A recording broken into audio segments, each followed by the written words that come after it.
Sports Video Group's Jason Dackman. We are at the SMPTE show in Hollywood, California. I'm with Pierre Routhier. Pete? How are you? Thanks so much for joining us. Pete is with Digital Troublemaker, specializing in any kind of bleeding edge format that has pretty much existed in the last few years, from the 3D boom, 4K, 8K, but we're going to talk a little VR because at SMPTE you presented a paper on the rules for VR in an effort to try to create some VR standards in this crazy world right now.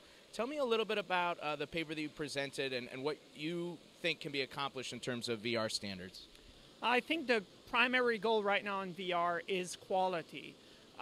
It's very reminiscent of what I saw in the early days of 3D when everyone and anyone was just going out and shooting all sorts of stuff. Some worked, some didn't. VR, we have an even greater responsibility because that's a technology, when you cut yourself from your surrounding environment, has a very high potential of making people feel sick. And if we start to make people sick, or if you have things in the experience that break that illusion of immersion, you see lines, seams, stitches, and things like that, it really destroys the whole magical feeling of VR. And if we don't address those issues from the get-go, it's going to be very hard, I think, to get mass customer adoption. Sure. And what are some highlights there? I know you had talked about lensing. It's very important.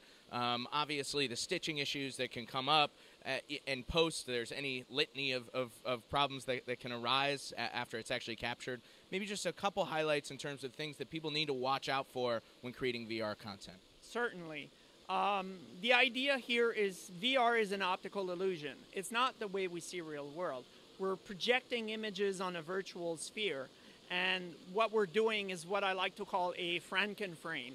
It's an unholy assembly of multiple images stitched together, and a vast majority of our problems reside there. If we don't master the lenses that we're using, the camera configuration, the shutter orientation, synchronization, there's many different technical things that we need to do in order to make a convincing case for the viewer that they really are in a seamless 360 world. And that's what I dug into during the presentation and in the paper.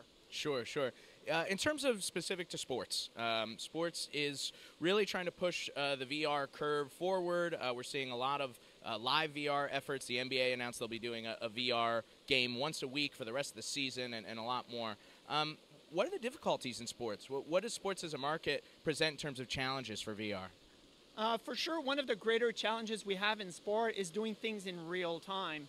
And that's not only the technical issues of stitching all of those images together and seamlessly, it's also the challenge of hiding a lot of the secret of, storytelling. Right. You interview someone, and I know there's a camera operator there, there's wires, there's cables, there's power.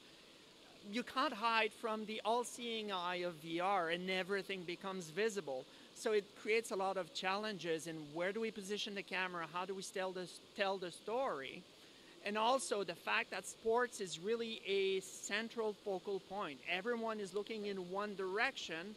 You have to ask yourself where and how you configure the camera to get value out of seeing people 6 rows behind me. So there's a lot, I think, of technical but also creative considerations that we need to think further before this gets systematically widely adopted. Well, we'll see. I'm sure there'll be lots of changes when it comes to VR and sports in the coming weeks, months, years. And Pete, I'm sure you'll be all over it. Thanks so much for joining us. Really appreciate it. Jason Dackman from the SMPTE show in Hollywood. Stay tuned to sportsvideo.org for more news from the show.